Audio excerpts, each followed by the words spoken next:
Hello there, this is Neil from The Exceptional Man. So I get questions from men sometimes, and I thought that this one would be an interesting one to share. So it's from a man that I've been working with quite a while. I know he's made amazing strides, and yet his wife is still distant. His wife is still playing games. She's still sleeping in another room.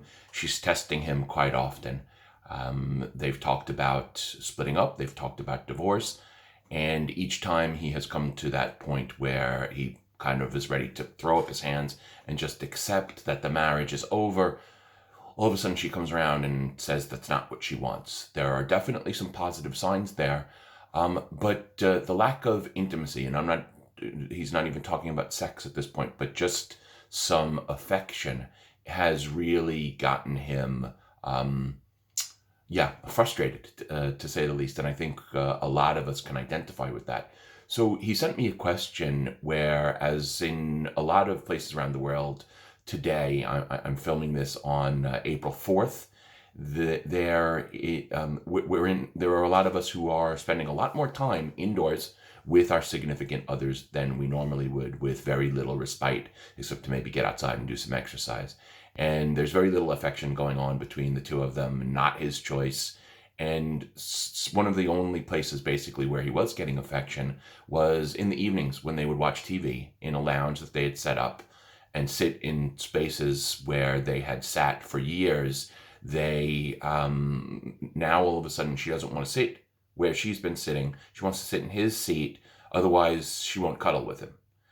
Now, the way I look at it is I guess there are a lot of options. You could redo the lounge, expensive. Shops are probably closed right now, so probably not an option. You could get a new wife. Again, probably not a good option, not at the top of the list. So when we really get down to it, there are only a few things that you can really do in this particular situation. One is you can see this as she's testing you. She is making the demands for affection, and now we all want affection. Affection feels great. It feels nice to be cuddled up with somebody on a sofa in the evenings watching the television, and we can't deny that. However, when that becomes such a yearning need in us, a woman who is not really in the same place sees it as an opportunity to test, to push, to maybe even manipulate. In this particular situation, she's using affection as a tool, and that seems unfair. And he wrote, "I'm overwhelmed and I don't know what to do." And of course, on the surface, it would seem silly. Well, just give up the seat then. Well, but I think it goes a little bit deeper than that. I think that she is sensing that he has this longing, this huge desire for affection, and uh, given the alternative of finally putting an end to the marriage and finding a woman who wants to be affection, who wants to give you those things, there are the only ways to kind of get around that is right now she feels in control. And no, we're not 3 years old on the sandbox anymore where we're supposed to be getting into these control battles. But if she's using affection as a tool, then you have to take the effect that tool has away.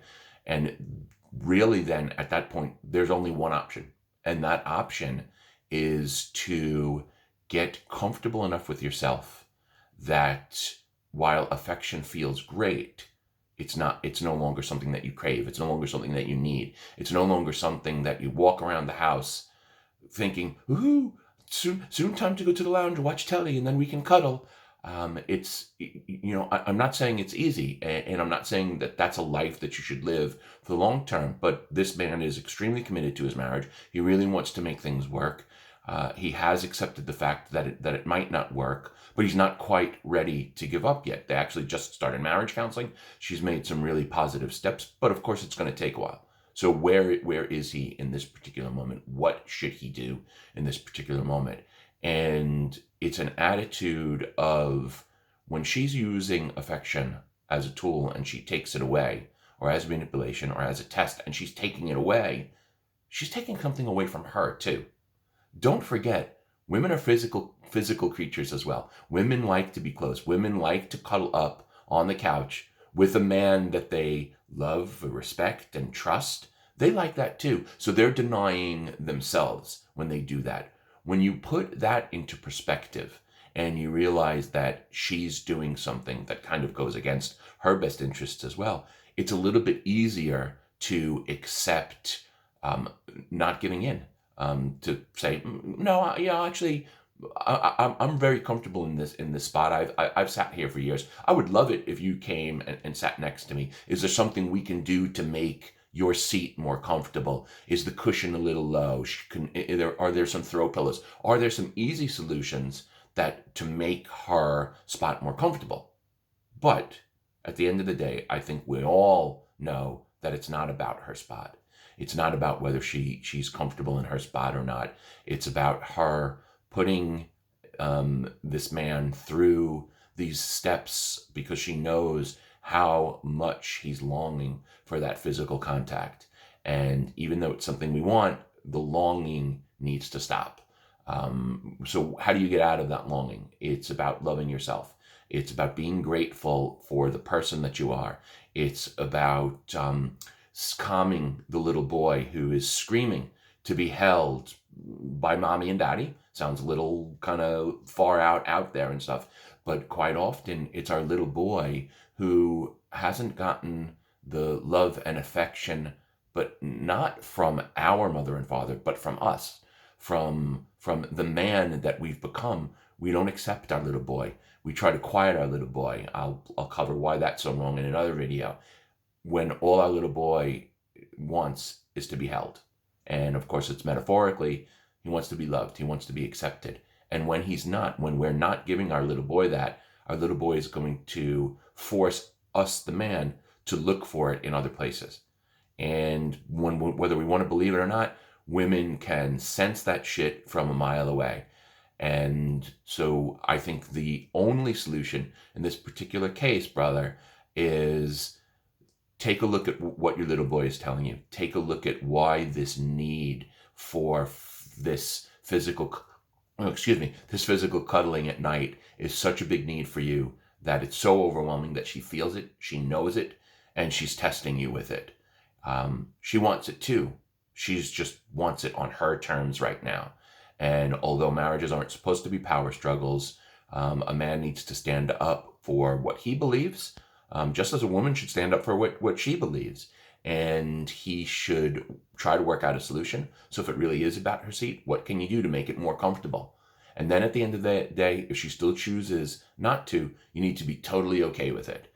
I learned something really great at the beginning of this journey once, where when we get all pouty because our women say no when we ask them or want to have sex with them, they want to have sex with us even less.